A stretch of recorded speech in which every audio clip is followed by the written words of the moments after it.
Ibu kota Ukraina, Kiev, kembali menjadi sasaran serangan besar-besaran Rusia dalam beberapa hari terakhir.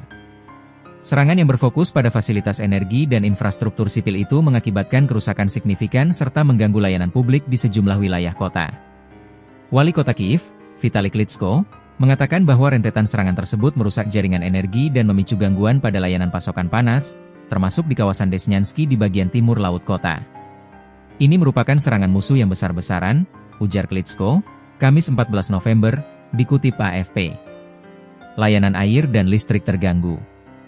Akibat serangan yang berlangsung intensif, pasokan air dan listrik di beberapa distrik ikut terdampak. Klitschko menyebutkan bahwa sebagian jaringan utilitas tidak dapat berfungsi sementara waktu.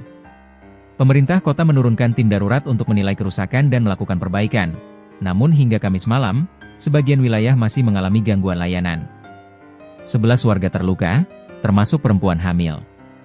Serangan ke permukiman warga menyebabkan sedikitnya 11 orang terluka. 5 diantaranya harus dirawat di rumah sakit, termasuk seorang perempuan hamil serta seorang laki-laki dalam kondisi serius. Kepala Administrasi Militer Kiev, Timur Tkachenko, mengungkapkan bahwa serangan Rusia secara spesifik menghantam area sipil, termasuk gedung-gedung perumahan. Rusia menyerang bangunan perumahan. Banyak gedung tinggi rusak di Kiev, hampir di setiap distrik, ujar Tkachenko. Kebakaran di 8 distrik. Bangunan di 8 distrik Kiev dilaporkan terbakar atau mengalami kerusakan akibat hantaman rudal dan drone. Salah satu insiden paling signifikan terjadi di distrik Solomianski, ketika atap sebuah gedung perumahan 5 lantai dilalap api setelah terkena serpihan serangan. Petugas pemadam kebakaran dikerahkan ke beberapa titik dan bekerja sepanjang hari untuk memadamkan api dan menyelamatkan warga.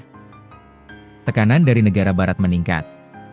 Serangan Rusia kali ini terjadi di tengah meningkatnya tekanan internasional terhadap Moskow. Pada Rabu 13 November, Kanada mengumumkan paket sanksi baru yang menargetkan industri pesawat nirawak, produksi energi Rusia, serta infrastruktur yang dianggap digunakan untuk melancarkan serangan siber. Selain itu, para menteri luar negeri negara-negara G7 menyerukan gencatan senjata segera di Ukraina. Mereka juga kembali menegaskan dukungan, tak tergoyahkan, terhadap kedaulatan dan integritas teritorial Ukraina. Di sisi lain, Komisi Eropa tengah mempertimbangkan pemanfaatan sebagian aset Rusia yang dibekukan untuk memberikan pinjaman kepada Kiev. Dana tersebut direncanakan untuk mendukung anggaran maupun kebutuhan militer Ukraina dalam 2 tahun mendatang. Perang yang masih berlarut. Pertempuran antara Rusia dan Ukraina telah berlangsung sejak Februari 2022 dan belum menunjukkan tanda-tanda mereda.